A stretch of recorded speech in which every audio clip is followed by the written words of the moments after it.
स्वागत है आप सभी का एनएफ न्यूज पर। मैं हूं आपके साथ रोहित। घुसपैठियों और रोहिंग्याओं से अगर परेशान हैं, उस परेशानी से निपटना कैसे है किसी सरकार को, तो ये सीखना चाहिए असम के सीएम हिमंता बिस्वा शर्मा से, क्योंकि रोहिंग्याओं घुसपैठियों का इलाज करने के लिए उन्होंने ठान लिया है और अब एक हफ्ते के भीतर कुछ ऐसा करने जा रहे हैं जिससे कि बहुत कुछ बदलने जा रहा है असम में। मेरे साथ हैं अनुपम प्रसून, उनसे ही इस पर चर्चा करेंगे। क्या कुछ करने जा रहे हैं रोहित? सबसे बड़ी बात बता दें कि अगर ये पॉलिसी, ये स्टाइल अगर हर स्टेट की सरकार अपना ले तो शायद बांग्लादेशी घुसपैठियों की समस्याएं खत्म हो जाएगी। जानते हैं क्या करने जा रहे हैं हिमंता बिस्वा शर्मा?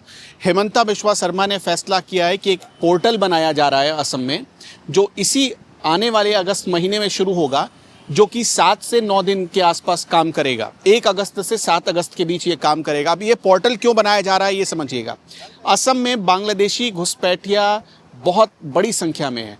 मतलब ये समझिए कि अब तक तो 50,000 बांग्लादेशी घुसपैठियों को भगा चुके हैं। ये ऑन रिकॉर्ड है हिमंता बिस्वा शर्मा का ये बयान।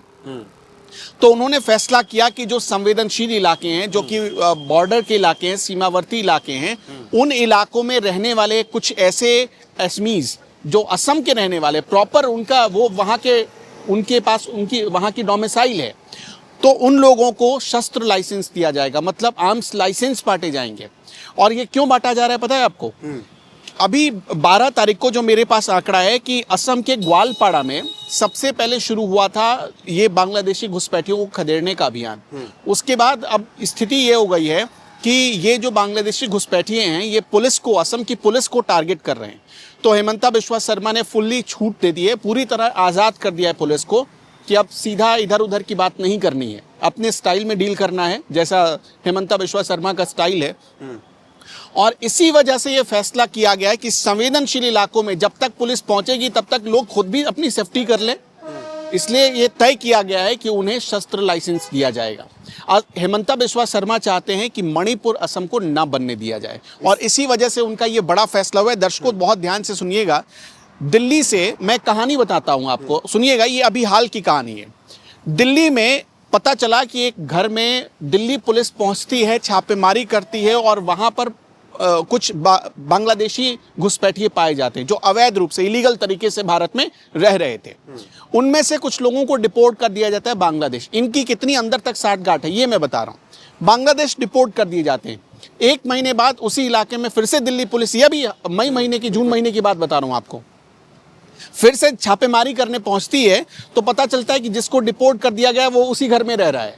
अब बताइए, जिसको बांग्लादेश सीमा के बाहर छोड़ आए आप, वो कैसे वापस आ गया दिल्ली? ये एक गंभीर सवाल था। तो ये चीज हिमंता बिस्वा शर्मा समझ चुके हैं। उनके पास एक फाइल पहुंची थी, उस फाइल में जो उन्होंने स्टडी की उसके हिसाब से उन्होंने एक आंकड़ा रखा। उन्होंने कहा कि वर्ष 2011, वर्ष 2021, वर्ष 2031 और वर्ष 2041, 2011-2021 में जिस हिसाब से, जिस स्पीड से बांग्लादेशी घुसपैठ की समस्या असम में बढ़ी है, वो वहां के लिए नासूर बन रहा है। और अगर यही स्थिति रही तो साल 2041 तक हिंदू कम होगा और बांग्लादेशी मुसलमानों की संख्या ज्यादा हो जाएगी। इस वजह से उन्होंने ये फैसला किया। आर्म्स लाइसेंस देने से पहले, अभी कुछ दिन पहले उन्होंने एक और बयान दिया था जिस पर खूब विवाद भी हुआ था। उन्होंने कहा था, देखिए, अगर कोई भी हिंदुओं को टारगेट करता है, उनके धार्मिक स्थलों को टारगेट करता है, तो शूट एट द साइड, देखते ही गोली मार दो। नहीं, हिंसा हुई थी। आपको बताते हैं, असम के एक इलाके में, उस इलाके का, हाँ, मंदिर तोड़ी गई थी, उस इलाके में हिंसा की नौबत आई। तो जब पुलिस ने जांच की, जब वहां पर असम की पुलिस की अपनी जो इंटेलिजेंस यूनिट थी, उसने जब जांच की तो उसको पता चला कि ये ऐसा करने वाले बांग्लादेशी थे, बांग्लादेशी घुसपैठिए थे, जो इलीगल तरीके से असम में आए थे, मजदूरी करते थे, दुकान उन्होंने बना रखा था, दुकान चलाते थे वहां पर। आप बहुत हैरान हो जाएंगे जानकर कि असम के एक बहुत बड़े हिस्से पर उन्होंने नट की खेती शुरू कर दी थी। मतलब जो सुपारी होती है, वो सुपारी की खेती शुरू कर दी थी उन लोगों ने, जिसे अभी ध्वस्त किया गया है। कुछ दिन पहले कार्रवाई भी हुई, बहुत बड़े पैमाने पर, वृहद पैमाने पर ये खेती शुरू कर दी गई थी।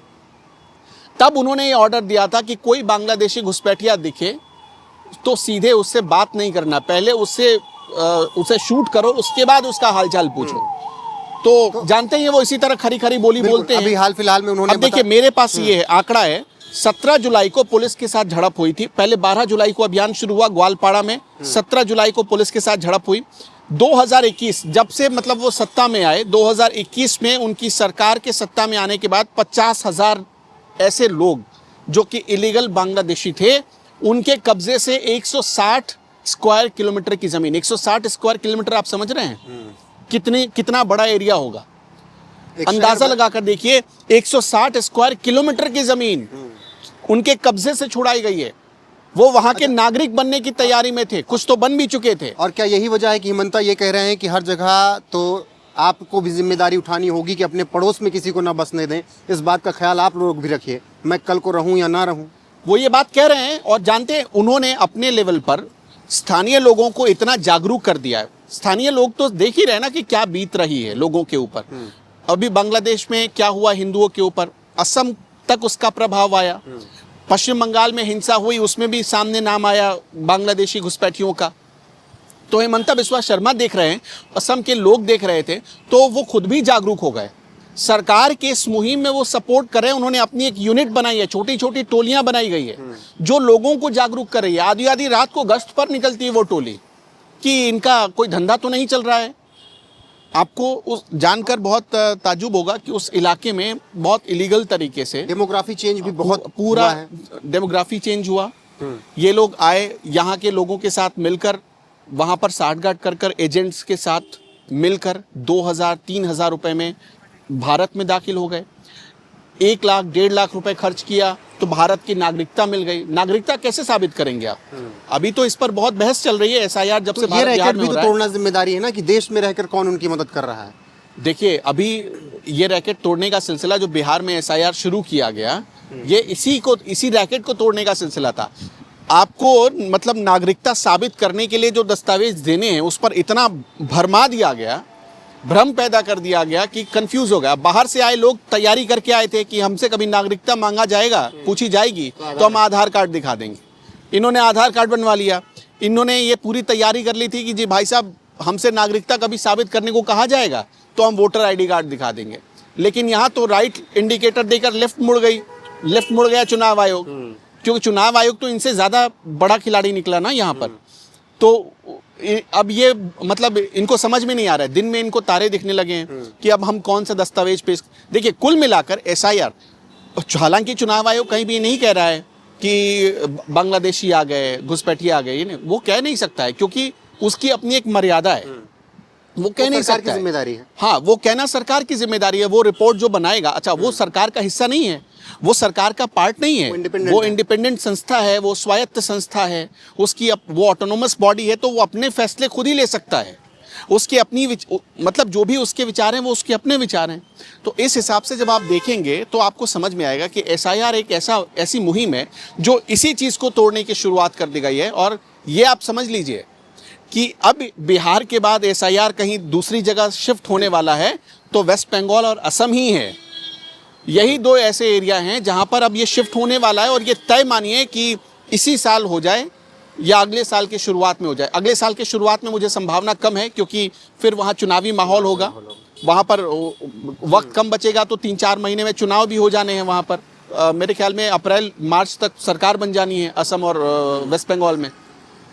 तो इस हिसाब से अगर पूरे प्रकरण को आप देखेंगे तो तैयारी शुरू कर दी गई है असम। अब मैं आपको एक बात बताता हूँ, सुनिएगा। पता ये चला कि जब पुलिस कार्रवाई करने पहुंची बुलडोजर लेकर, अब सोचिए कि आपके पास आप आए हैं भारत, ठीक है, आप भारत आए, हम एक इंसानियत के नाते हमने आपको जगह दे दी।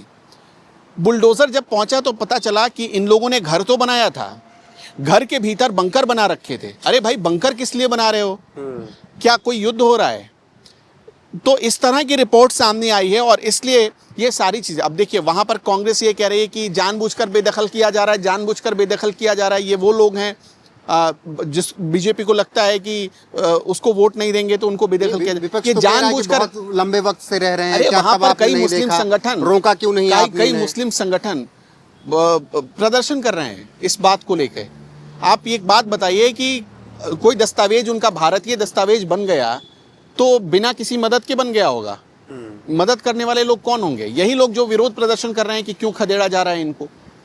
तो इस हिसाब से देखिए 50,000 नंबर तो कम होता नहीं है ना। हमने एक रिपोर्ट की थी 1,28,000, मतलब ऐसे समझ लीजिए आप बीघा, 1,28,000 बीघा जमीन पर कब्जा कर रखा था। अभी हाल में जो छुड़ाया गया पिछले एक हफ्ते में छुड़वाया गया है। तो कितने बड़े एरिया में ये फैले हुए थे, अंदाजा लगा कर देख लीजिए। और सुनिए, हम पहले एक हेमंता बिस्वा शर्मा का बयान सुनाते हैं। ये बयान उन्होंने असम की विधानसभा में दिया था। ये बयान पुराना है, लेकिन ये बयान उन्होंने क्यों दिया था, उनको अंदाजा हो गया था इस चीज का असम में क्या होने वाला है 2 साल पहले। ठीक है, सुनिए बयान पहले। আরে অলপ বাচ্চাৰ কাৰণে ভাবক, 5-6 বছৰৰ ছোৱালীৰ বিয়া এখন অসমত মই কৰিব নিদিও। আপোনালোকে যি কৰক, आप लोग सुन लीजिए, असम में चाइल्ड मैरिज नहीं होने दूंगा जब तक मैं जिंदा हूं। हम होने नहीं दूंगा जब तक हिमंता बिस्वा शर्मा जिंदा है, तब तक असम में चाइल्ड मैरिज আপোনালোকে বহক, आप सुन लीजिए। আপোনালোকে বহকচোন আগতে, আপোনালোকে বহক।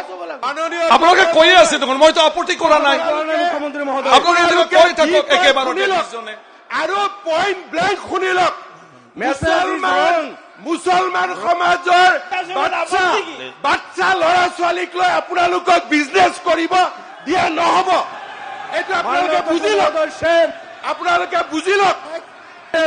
আৰু আপোনালোকক मैं आप लोगों को पॉलिटिकली चैलेंज करना चाहता हूँ।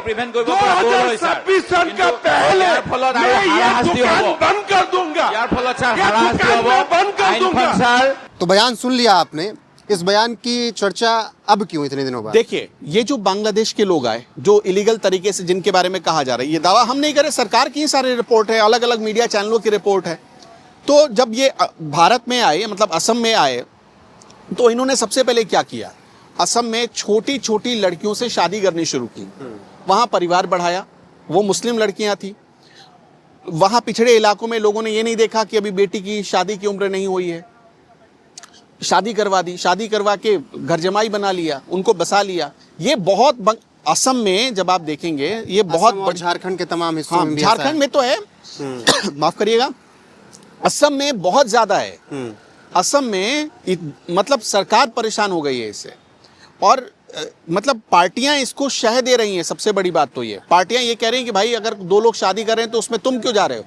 लेकिन एक बात बताइए, हमारे देश में शादी करने की तो उम्र तय है, 18 साल लड़कियों के लिए, 21 साल लड़कों के लिए तो तय है। उसको तोड़कर शादी हो रही है। 12-12, 14-14 साल की लड़कियां ब्याह दी जा रही हैं उन लोगों के साथ जो असम में इलीगल घुसपैठ करके आए हैं। तो इस पर उन्होंने ये बयान दिया। उनका गुस्सा देखिए, आपने देखा होगा चेहरे पर जो एग्रेशन था, उससे समझ में आ रहा है कि वो कितना इस बात से कितने निराश हैं। तो अभी जो फैसला लिया गया है कि आर्म्स लाइसेंस बांटा जाएगा, देखिए असम के कई इलाके ऐसे हैं जो पहाड़ी इलाके हैं, जंगल से घिरे हुए हैं। तो वहां पर पुलिस जब तक पहुंचेगी तब तक तो बहुत बड़ा खेल हो जाएगा। तो हेमंता बिस्वा शर्मा ये समझ चुके हैं, इसलिए उन्होंने कहा है कि उन लोगों को जिन पर हमें लगेगा कि खतरा है, ऐसे लोग खुद भी आवेदन दे। पहले क्या होता था कि आप आवेदन दे दीजिए, पुलिस वेरिफिकेशन होता था, अब ऑनलाइन ही वेरिफिकेशन हो जाएगा। सरकार खुद तय करेगी कि हाँ आपको ज़रूरी है, तुरंत हाथों हाथ लाइसेंस मिल जाएगा आपको। ये है जो लोग रखना चाहते हैं, जिनको लगता है खतरा है, या सरकार को जहां लगता है कि ये इलाका बहुत सेंसिटिव है, यहाँ पर देना चाहिए लोगों को, उन इलाकों को चिन्हित करके उनके लिए ये पोर्टल बनाने का फैसला किया गया है। ठीक है।